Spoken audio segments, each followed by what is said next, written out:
and network, how to just put in the LinkedIn um, thing. So I'm Link. not Yeah. sure. Exactly. Yes, Exactly. yeah, I can Um, look at that. Usually, it used to be that people were saying them really slowly so that people could, copy it down Right. or type it or something. And then it just made sense to go ahead and type it. Are you able to see the chat column off Yeah, to the right of your screen? So if you want to grab any kind of a link and put it in there anytime during this hour, yeah, I got it that'll in. be great. There you And go. this is how casual we are because we're actually live right now. And I always assume that somebody's going to see these first moments and go, hey, that sounds like a good recipe. I think I'm going to Google that and maybe YouTube that. Right. Or, wow, where did she get that piece of art that she has in the background? It looks like it's a whatever, and so, and it's been fun because there are people that feel really comfortable. They're just like, what did that person just talk about? And they go, oh, I just looked you up and I am following you. Or, and I'm Oh, going, you guys go. I'm doing pretty good just to notice if my head is in frame. And then after that, I'm all about what we're talking about.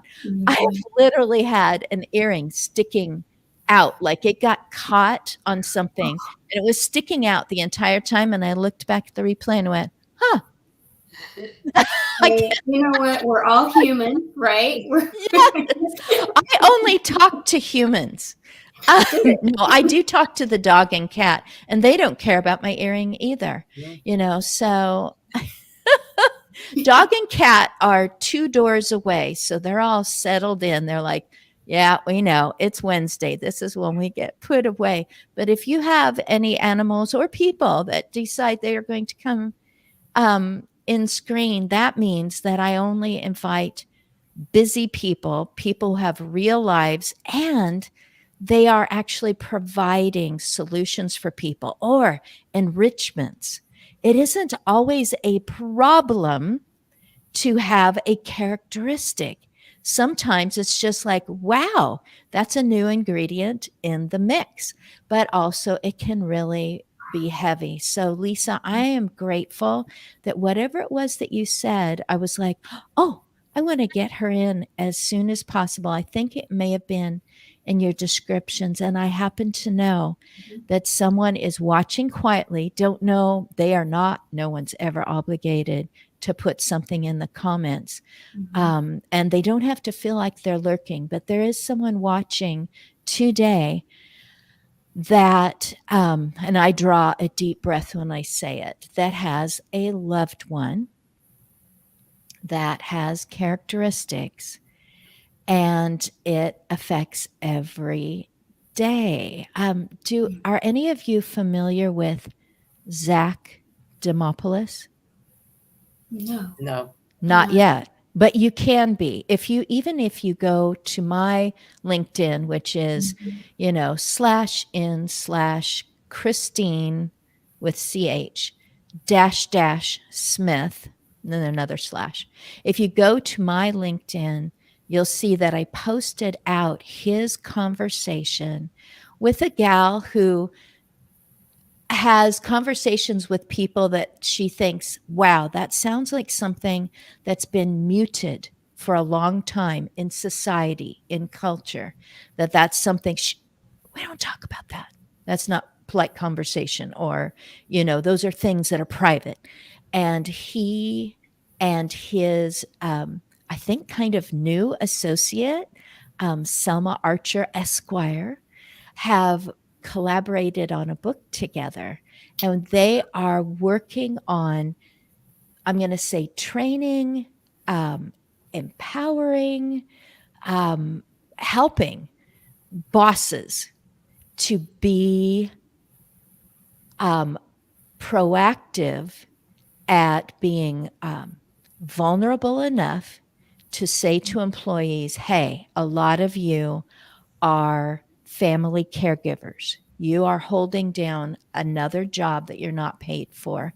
And we want you to know that we are here to be open to the fact that you're having to travel states to go and care for someone, so just training people in leadership who are maybe have a mentality of when you're at the business, you're here for the business.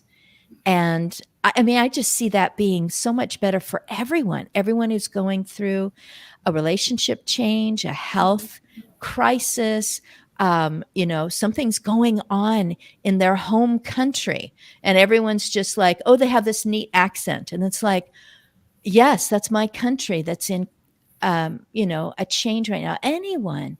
I think, Lisa, there's so many words after your name that make me think, oh, she doesn't shy away from, oh, that's uncomfortable subjects. She's like, hey, Right.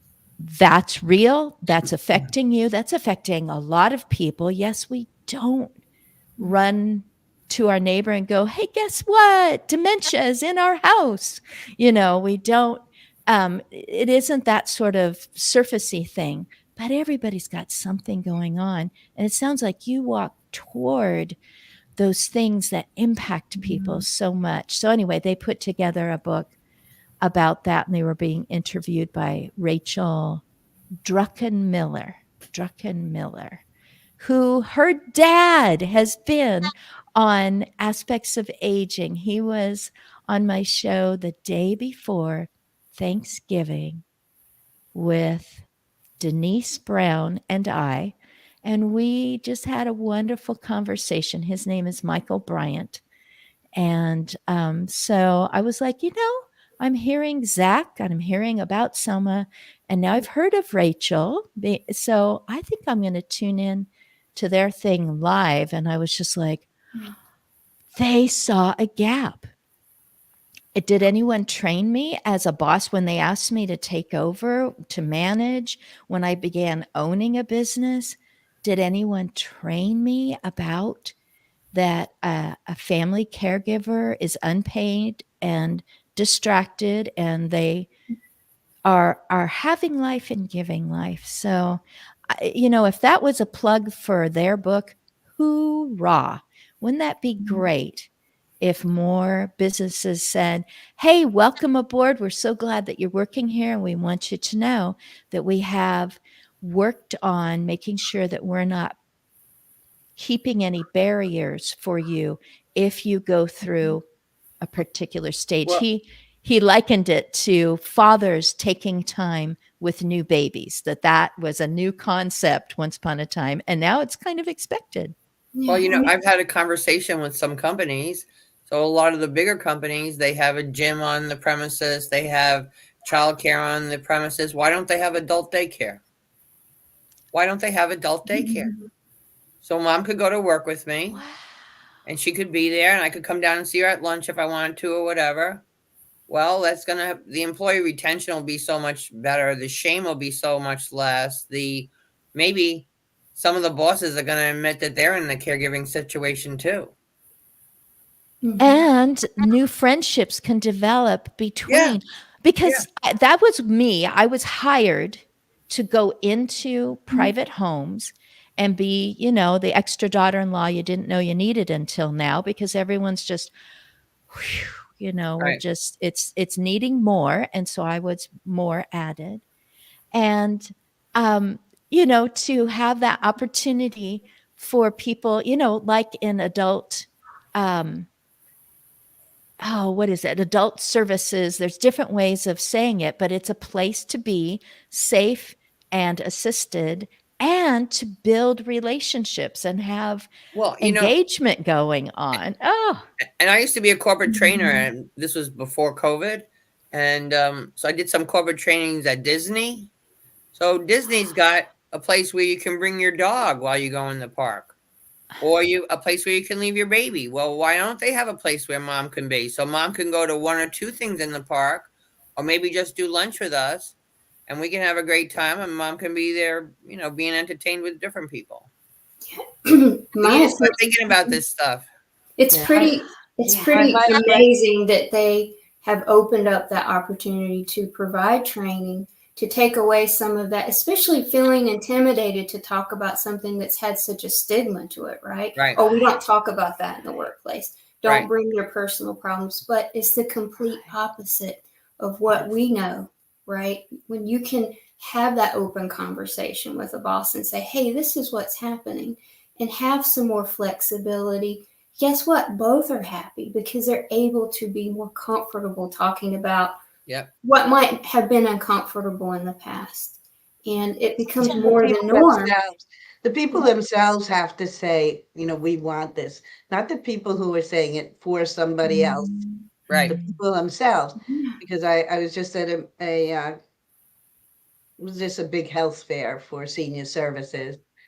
And a lot of the people they were asking, can I come and give a talk afterwards? Can we do something further? And I was like, no, our people don't really like that. They don't want to talk about those depressing things. They want entertainment, something like that. They didn't want us to come to give talks about Okay. organizing for Mhm. having to get rid of some things, or talk about lawyers and talk about wills and trusts and things. So Well, you know what? When I was doing that corporate training, there was a big aerospace company that I did a lot of trainings for. And one time I was going to do a training on mindful meditation, and they had like 50 people there. And they said to me, we didn't come here for mindful meditation. We came here because you're here. Do you know an elder care attorney? Can you tell me what's the difference between Alzheimer's and dementia? Or what kind of living communities do they have for seniors? I said to the company, look, they're starving for this information. Yes. Yes. So I just put into the chat also the link for our Pulse Center for Patient Safety training, which is March 14th and 15th. It's 2 days, Good. and it's to train people who are just caring for a loved one, a neighbor.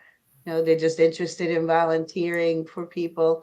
And basically, we just train people to learn how this health system works, give them the basics.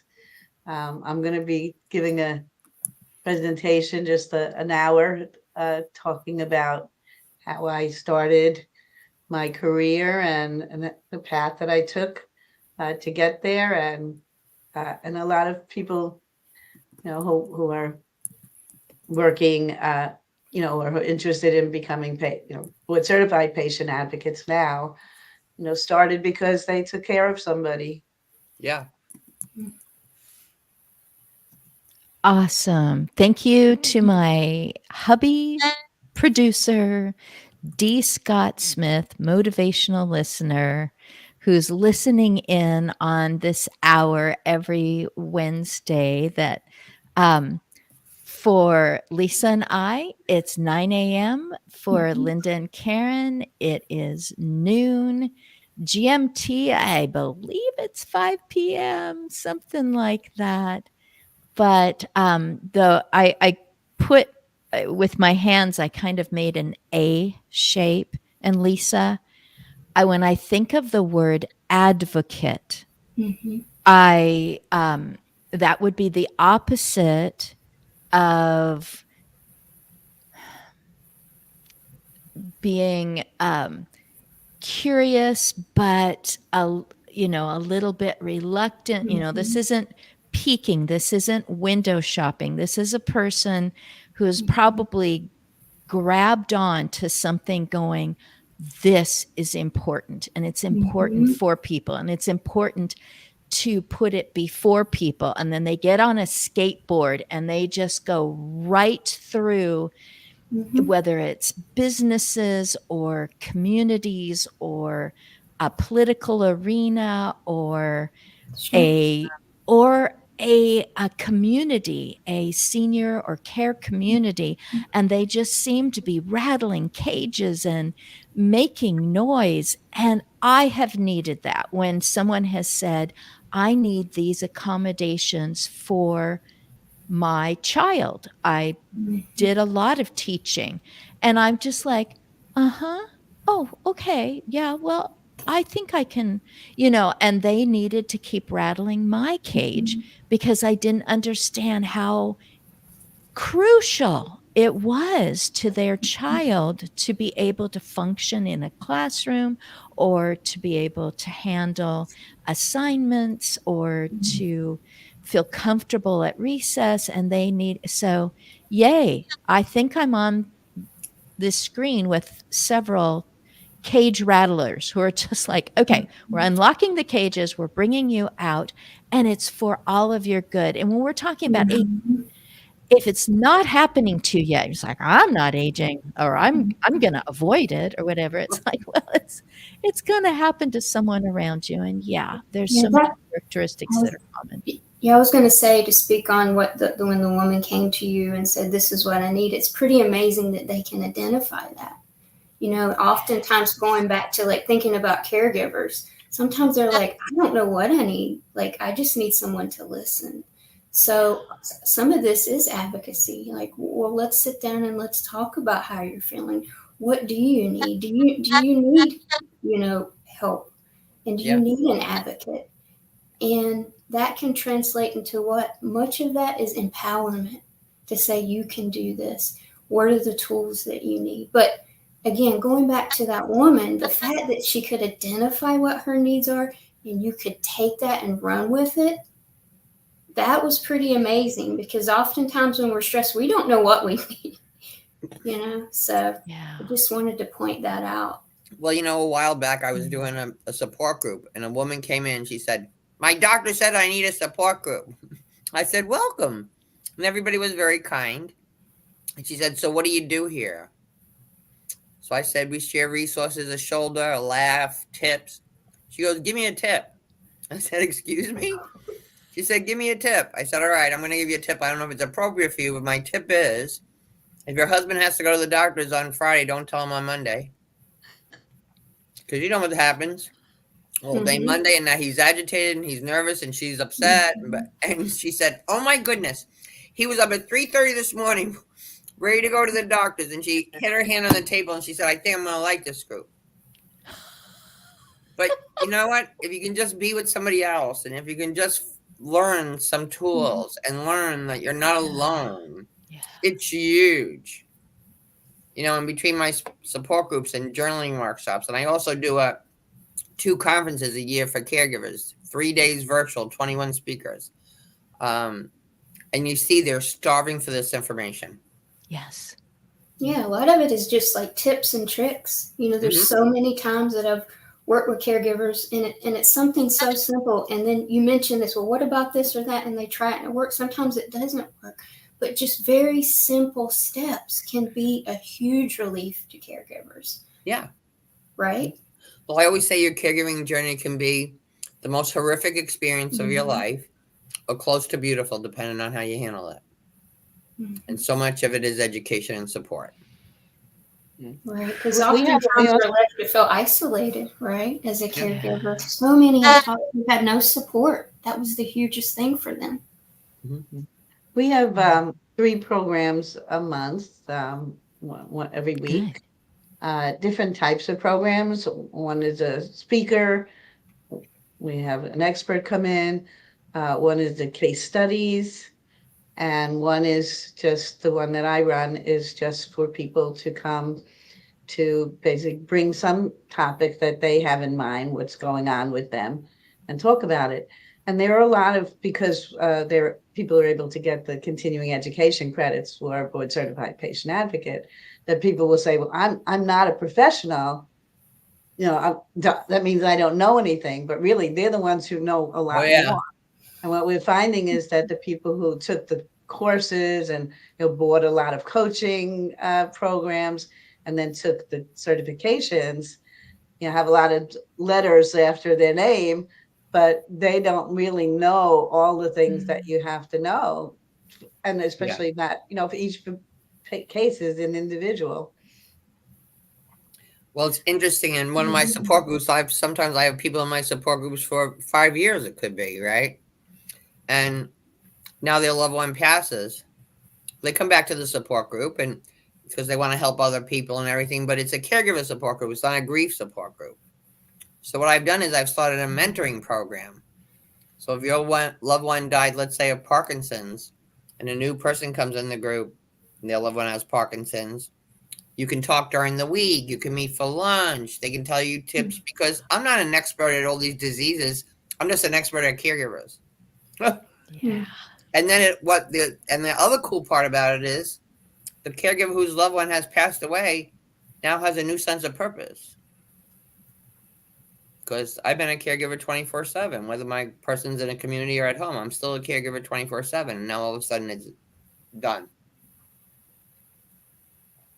Yeah, that's pretty Oh, amazing, my because they can goodness. still stay connected, right? And Mhm. active and help, because oftentimes I've heard once that loved one has passed away, what can I do? I want to give back.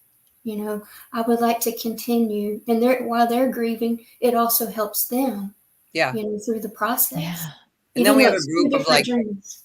7 to 10 Yes. women, all whose loved ones have passed, whether they're a spouse, a mother, or whatever. Like once a month, we go to the movies or to a concert or just out to eat.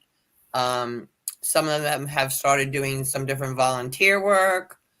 So, it's the next chapter. Right. So that's what Aging Mhm. Icon is about.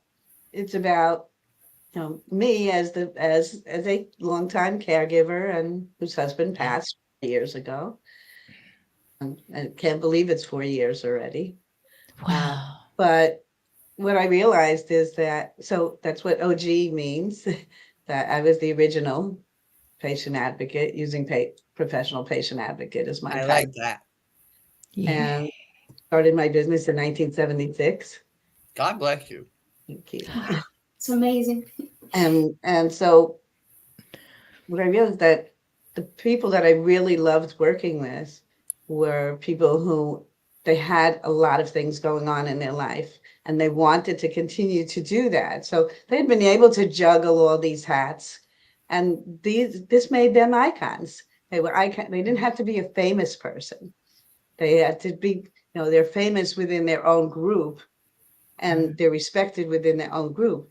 And so I've been able to get people, who will say, oh, well, I'm not an icon. And then I say, yeah, but you did this, you did this, you did this. And then they go, yeah, that's right. I am an icon. I'm an aging icon. And so the idea is to not just look at people who are aging and have gone through this, to say, okay, so now, like, it's nice to keep busy now. That's what they say to me. But no, that's not what I want to do for the rest of my life. I'm still young. I'm still vibrant. I still have other things I want to do. I don't Yeah. want, it's not time for me to pack it in. So And you aging have a wealth icon. of experience. You have a wealth of experience and information. Mhm. And So, yeah, and that, I'm not a coach. I'm not looking to, start a big coaching business or a new business, but I feel that if I can get people to look at themselves in a different way and not think that, Yes. okay, your caregiving days are over, you're now a widow, that's it. And that includes men too. And I have to say, I give a lot of credit to coaches, because it was through a grief coach that I had. The sudden widow is her name. And that's as opposed to Wow. going through counseling and grief counseling and sharing and, all those things that to be able to think differently. And so that's how I think, people with all of this that's being discussed, and so many people in so many different areas, I think that, it's not taking this conversation to a really positive, exciting, interesting way Yeah. is what's going to change this narrative of, should they have it in a corporation or not? When Yeah. they see that there's money there, and there are people who are really interested in it, and we still have buying power, and we're still doing things, and we still want to. Well, you know yeah. what? And so if they realize they're caregivers in corporate America and they start working on that, it would change, like I said, the productivity and everything. When I used to write checks Mhm. and mail in my bills, I used to put my business card in there. I figured they send me all their stuff. I want to send them my stuff. And one day I get a call from a girl, and she said I was at work and I was having a breakdown. I take care of my mom and my dad. She said, and I was like hysterical at work, and I know if my boss sees me crying, I'm going to get fired. So the girl at the desk next to her says, go to the bathroom, wash your face, chill out, come back. When she came back, my business card was on her desk. And the girl said, I think maybe you should call this lady. And she said, where did you get it from? And she goes, I don't know. I was just opening up the mail. It was in there. What a difference. Yeah. Let's just talk about it. And look at the way that things are shifting. Our aging population, we know, is enlarging. I mean, exponentially. Yeah. Think of all the talent out there if they were able to go in when they're hiring and say, this is our culture here. We value caregivers. Right. They're tapping into a talent of people who know how to multitask, who know how to manage things. Use it as a superpower. Don't look at it as, oh, well, they're taking away from our corporate time. See, that's the problem we have in America, is we look at things as very insulated in a job. You do your job, you focus on it, and you go home. But if we could incorporate home, family, work all together and have those conversations, everybody at the end of the day is going to be happier, and you're going to have more productivity. Yeah. I see a shift. It's amazing to hear that people are actually going in and training, and I hope to see more and more of this, so it's not so taboo to talk about it at work. Well, I'll tell you, when I started doing this 15 years ago, I had to educate caregivers that they were caregivers before I could even help them. You know the deal. I'm just a faithful daughter, a loyal spouse, or whatever. And it took a while. But now, and even like with Alzheimer's and dementia, now we're talking about it. It's on television. It's in the news. It's whatever. Thank goodness. Thank goodness. Now we just got to talk about it in our families. Now we got to talk about it to our neighbors. I really thought I was doing this on my own. I thought I was the only one, not like proudly, but just like, is anyone out there? Because I didn't see it in my sphere. I wasn't on social media, period. People go, oh, but you at least didn't know. No. Email and texting. That was as close to social media as I was. And I thought, I do not want all this information that has been poured into me. Yes, I was the one walking into a private residence with a badge on saying caregiver. But that's when I started learning. Yes, I was trained. Yes, I had other people, I watched videos, etc. But my training ground was those actual homes, because there was family around. I was going to everything social or medical or whatever I was alongside. All those, I didn't want it to die with me. And I thought, there's got to be someone out there that's willing to talk about aging somewhere. And so and then I realized there are people who've been doing this since 1976. They've been recognizing this way before. And I didn't know what a caregiver was at all. I had to be told you would make a good one as far as being a hired one. And I'm like, but I still don't really know what you're talking about unless you're saying I would be working at a nursing home. That's what we called the one that was, in town, the nursing home. We knew people who had gone there, etc. And it was like, no, there's, and I'm just like,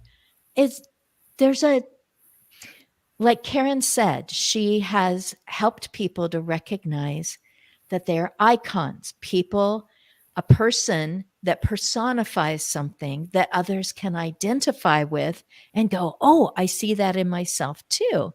And I love, Karen, that you recognize that you don't plan on coaching, but you see the value of coaches and you've experienced it. So when someone does have that sort of vibe, you can help them see it. We're struggling with what to call it. We're coming up with words like support person, because the insurance industries and the hospital have co-opted the name patient advocate. That's what I used my title, patient advocate, to develop a preferred provider network. That was the original intention of it. That if they didn't see what they wanted in the preferred provider network, they could call the patient advocate, and then it would be my number. Right. And I would pick them up from their home and go and try to see if I could get them to the doctors or get them so they weren't going to get fired. This was through union. So Wow. That when I was doing this in the 80s, and then in the 90s, and then the 2000s, it was, what is that? What do you mean advocate? Right. And then people started to say, well, I'm a patient advocate too, but they were selling something. They were home care agencies. So that was, something that I see now, like when I was saying at this health fair, people coming up to my table and saying, what are you selling? Because the other tables were a home care agency Exactly. or facility or something like that. And they weren't thinking in terms of they still don't see as it's the person who's willing to help them. Yeah. I think as we advance and we have more care out there that looks different than nursing homes, putting a label on it, how do you do that? How do you talk with someone who has no idea what you provide? Kind of going back to that labeling. One thing I've heard lately is like care partner. Yeah. As being like, okay, well, what does that mean? Like, what does a care partner do? We haven't really had a model for that. It's only recent that we've been talking about something outside of the nursing home. What does it look like in the home, outside of facilities? And thinking about how do we be sensitive to those things, and how do we talk to them in a way of honoring their integrity. And we're fighting against, big money, because we're invited to it's last year we went to New Orleans. This year we're going to Las Vegas, invited by the drug industry. And these are the pharmacy benefit managers, companies. They say they want to hear from us. What do patients want? Like, they feel that it's important for the advocates to have a role in telling them, what the patients want. But really, they want us to sell their products. Yeah. Right. That's why they're inviting us and wining and dining us and luxury okay. that none of us could have afforded. So You can still get your info out there. But we do. Lisa, I do not want to put you on the spot. I'm wondering if it has passed through your mind the time that you recognized in yourself that you, I don't know, had a bent toward, like I said, when I looked at your profile on LinkedIn, I thought, she's got a lot of things that she sees are important, and that hey, Kimber Westmore. Kimber Westmore has PillMap. If you don't know about PillMap yet, you'll be going, yes. Yeah, it's and fabulous. Absolutely I fabulous. wished I had had PillMap for all of my clients. I would have been better at assisting them with things they used to do themselves. So, yay. Is there a website or PillMap? I haven't heard of that. Yeah, pillmap.com. Okay, I'll go in there. So Good. I know you were asking me about sort of. When you saw in yourself, this is a direction that I want to make sure I'm good at, or I help other people with. Was it just someone said, hey, why don't you apply for the job over at XYZ? Was it that someone's in your family modeled something to you? Because you are an advocate against things that are against people. Yeah, so that are bad for people. Opening up the envelope to my background, I spent almost 10 years working in domestic violence field, from managing to shelter programs, case management, different positions within that field. And for me, kind of going and transitioning into dementia care was natural. Having helped take care of two of my family members, my grandfather and my mother, both passed away from lung cancer, and helping them through the process, I felt this was a natural progression for me to continue to advocate for people and be there and listen to what their needs were. And when I saw that position open up, I just felt very pulled to it. I also have a father-in-law who has Parkinson's, and so my spouse and I had worked through and helped for many years them process through things, get their needs met, and I wanted to continue to help others. And I'm sure you guys have felt this, like you feel pulled. You're like, this, I want to continue to help others outside of my family. There's so many needs for caregivers out there. I just felt like I could use my experience to step in that role and help others. Wow. It's definitely needed. There's beautiful. I am so glad to see so many more people stepping out today and educating. And, we need to talk about it. We're living so much longer than we ever lived before. We need to talk to our kids about it, our children about it. My grandson's 19 and comes over the house with his friends, and I go, boys, take out your phone. I go, subscribe to my YouTube channel, and then watch some of those videos because you boys are going to be taking care of me one day. And they go, ha, ha, ha. But a couple of weeks ago, I saw one of his friends in the supermarket, and he said, you know what, Grandma, I thought that was kind of a joke, your YouTube channel. He goes, but when I looked at it, I showed it to my grandpa, and I think it's going to help him with my grandma. And it totally makes sense for them to be able to be educated. Like, for example, on Parkinson's, a movement disorder, what to look for, what do we see, and understanding that and being more sensitive to that, especially with younger people who don't really quite understand what's going on with grandparent, right? They're coming over, they're seeing changes. I think it allows for more compassion and understanding, and for the family to talk about it, right? Yep. So just going to your site and looking through your information, looking through your YouTube videos can change a whole family dynamic. One of my caregivers told me a story about she has a bunch of grandchildren, and her husband had Alzheimer's, but they always did stuff. They live in the country, fishing and all this stuff. Well, her children didn't want their children to know that he had Alzheimer's. So she goes, as long as we can work or, whatever. So one day he yells at one of his grandsons for no reason, and the kid's crying behind the barn. And the grandma goes there and she said, what, what's it? I don't know why. Every time he's always yelling at me. He would never used to yell at me. And so she said, Grampy has a disease. And your parents are going to tell you all about it tonight.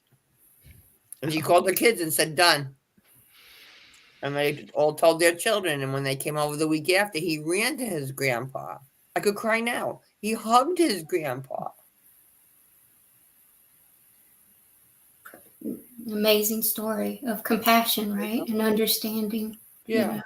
So I've been doing, I have a song and a companion video and YouTube channel. And I started doing improv just to have something to do. Right. And so what I do is I dress up as the client because I can, I really get to know the person so well. Yeah. And I can mimic them. I can act. And then I had asked someone, a videographer, to come to tape, like a testimonial thing from some of my clients who were really fantastic, interesting, vibrant people. But when he interviewed them, he was making it about me instead of about them. Like, what did Karen do for you? That kind of stuff. What did you need? So now they would, they were the pitiful person as opposed to they were talking about themselves. And so, but I realized that it was hard for them to be in that position. So I started to dress up as them And then I have makeup and wigs, and I try to do it, a little bit funny. It's not like I'm making fun of them, but I tell their story. And so now it's something that people can look at, and it's sort of, fun to look at with the other kids, because then I show it in my family. I show it to people, oh, you want to see my YouTube channel? So Yeah. we should be out there. We should be on all the social media, because people will look at it, Yeah. and they do respond to it. And where we weren't having those conversations at our family get-togethers, now people were interested. Oh, yeah. And in fact, it's my cousin's son is doing my editing, and so they're all involved in it now. And These are people that are really going to be prepared. Mm-hmm. I mean, both Linda and Karen are saying these people are just be like, oh, I get this. My daughter, 25, when she was over a few weeks ago, I said, put out your hand, because we were talking about what I do. And I got my keys and I dropped them into her hand. And I said, okay, I'm practicing for the day that you just go, I'm ready to be your chauffeur, so that all of your driving experiences will be, because that's such a tough one to give up, your independent thought and desires, etc. But everything that you're doing, I should put out a reward, like post a reward for whoever can find this. And I need to talk to that lady again. I've got her business card. So I was an in-person situation. And as soon as they look at, I'm not wearing it right now. As soon as they look at your little tag that says Aging Better Network, what's that about? Immediately, the stories come out. And she said, right now, because I have two people in my life, one in my home, that I am, fighting even to get a decent diagnosis on what is this and how should I handle it. She says, my lifeline is a lady on TikTok. And that lady and someone that she knows, that person acts as though they have whichever, Lewy body, Alzheimer's, and frontotemporal. I'm going to say them wrong. I'm not That's the okay. expert on those either. Mm-hmm. And then she plays the part of the family person. This is all on TikTok, where she's approaching it in a way that causes it to escalate. So this gal that is, lives and owns businesses just, a short drive away, is learning the narrative, learning the words to say, even that I'm escalating the situation when I do this.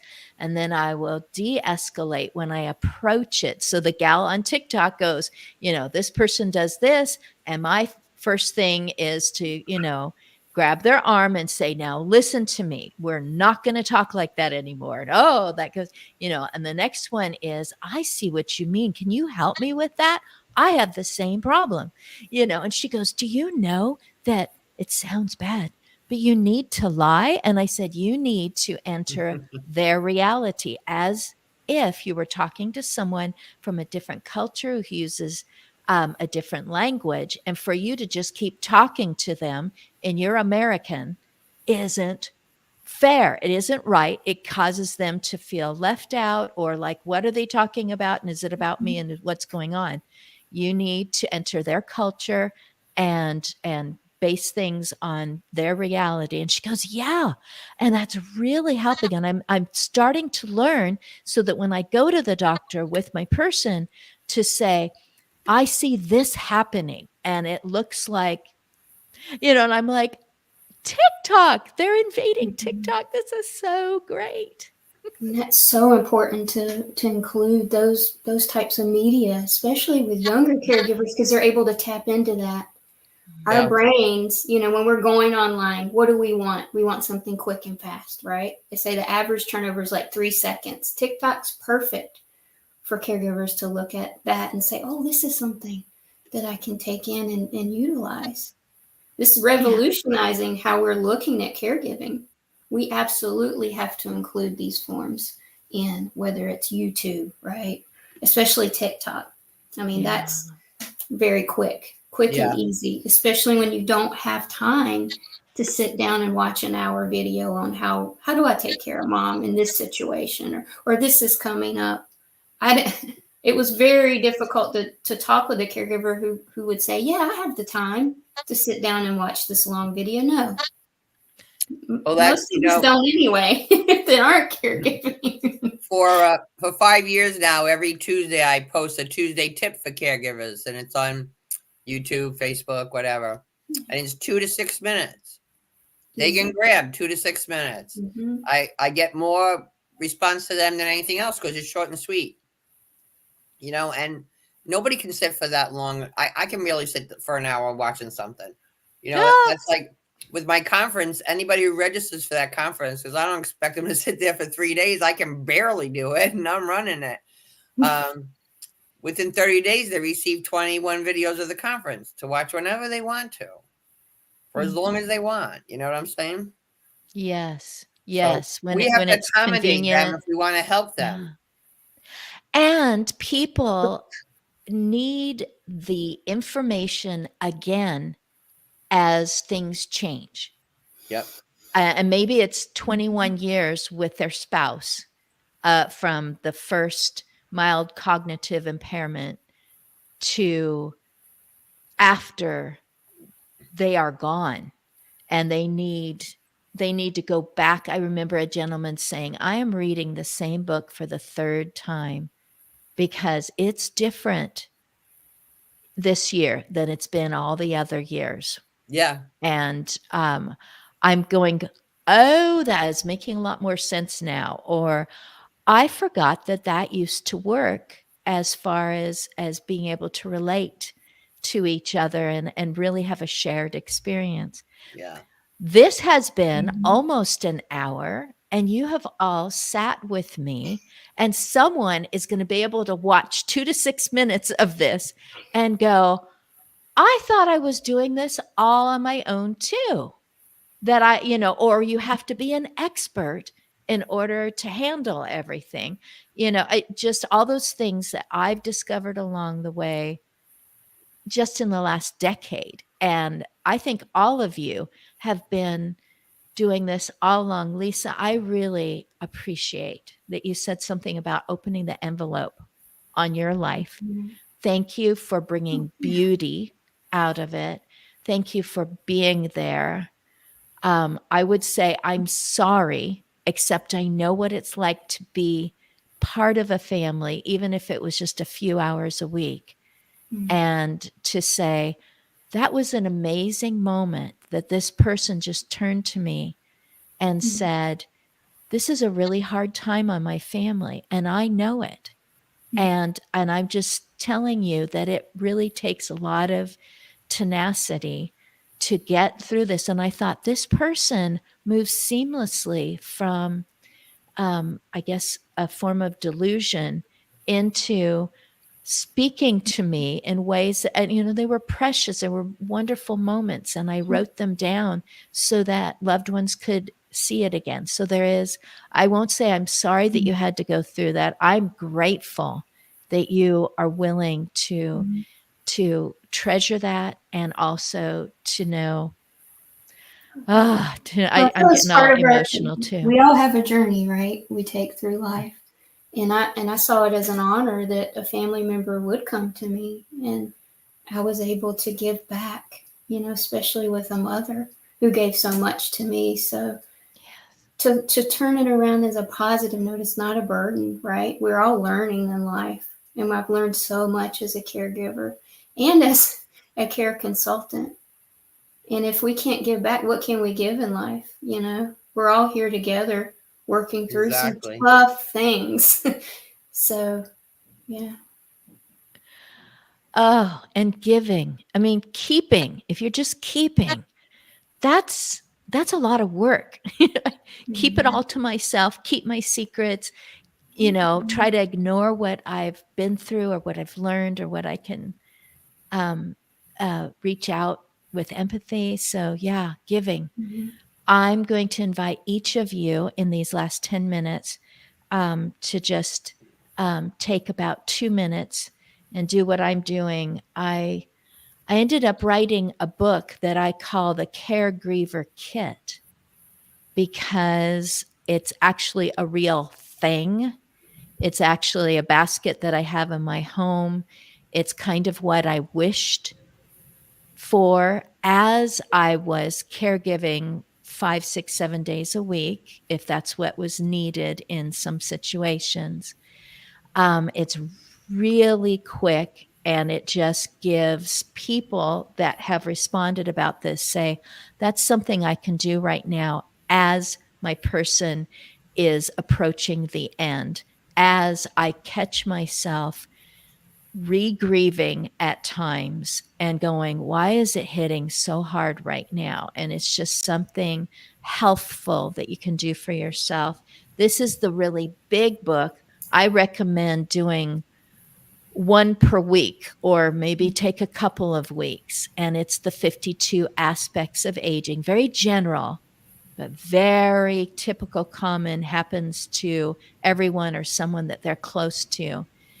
And how you want to approach that, again, healthfully for your emotional intelligence, like intentionally saying, this is, if this happens to me, this is what I wish would come out of me after I've reacted. I hope that I respond this way. And also the way that I want to build resilience into my relationships as I age, because if it isn't going to be about me, it's going to be about somebody next to me. So those are my 2 books that kind of, it was an opportunity to put everything out there that I felt that I had been privileged to learn during this last decade when I was hired to do that, to be the assistant that did the things that they used to do so that they could attend to more I don't know, the things that you want to do, and you outsource the stuff you don't want to do. So that's the way I saw myself, was that I was the one to outsource to so they could get on to what they wanted to do each day. And that would be the clients that saw and accepted assistance.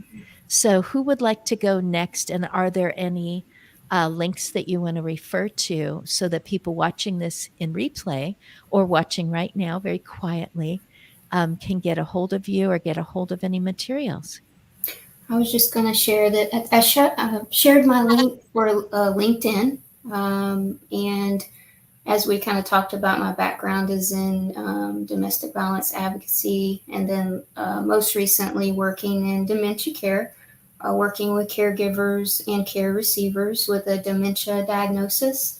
And I'm currently looking for my next opportunity. Hopefully would like to stay in a helping field, particularly interested in dementia care, aging topics, and possibly helping out with a study. So I know there's a lot of focus on studies now, and I have, sort of a focus or looking into that, but I'm pretty open. I just really want to continue to help others. So thank you for this opportunity to be able to talk and to meet all 3 of you and to talk to the rest of the world. And Kimber Westmore is encouraging everyone with a heart. She invented PillMap. And so far, I haven't had anyone that I tend to try to connect people, and no one has said, I don't get it. I don't understand why that would be important.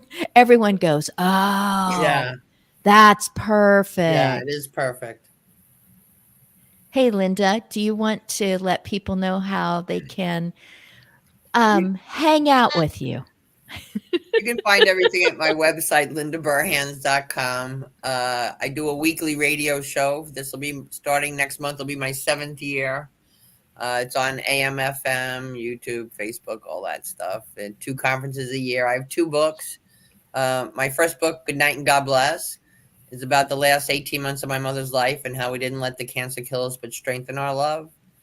And when that book was published, I went out to promote the book, and every time people came up to me crying saying they needed help. And that was 4,000 support groups, workshops, radio shows, speaking engagements ago. So I am the gal who cares for the caregivers with love, laughter, and lessons learned.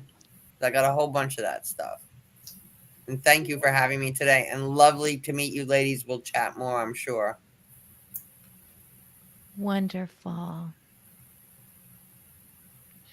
And Karen, if someone wants to be your grandchild or wants to, be adopted into Linda's, and if someone wants to give Lisa her next opportunity, it's like, oh, is it a study about, can you tell me, could we, collaborate on, we've heard from them. So Karen, I'm just going to have you finish up here in these last So moments. absolutely, yes. Contact me and anyone else who's ever interested in getting into the business. And I don't charge to give my 2 cents about how you can be in business. I'm happy to help people, and there's just so much need out there. So it's, people ask me, well, what do you do when there are people who need your help, but they can't afford to pay for you? So I know, if I can do anything about that, it would be to try to get, millions of people who would be available to do this. And my book, Aging Icon, which is the stories of wonderful icons I've had throughout my long career, and how we turn it around and get people to recognize the icon in themselves. I love that. And is out in middle 2024.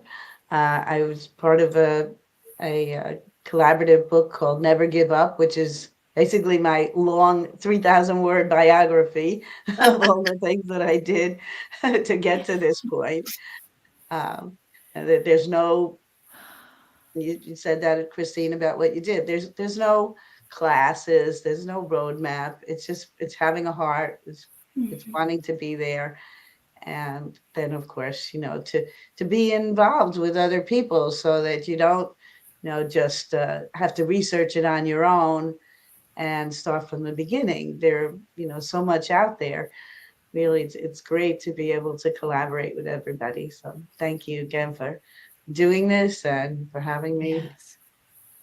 My pleasure.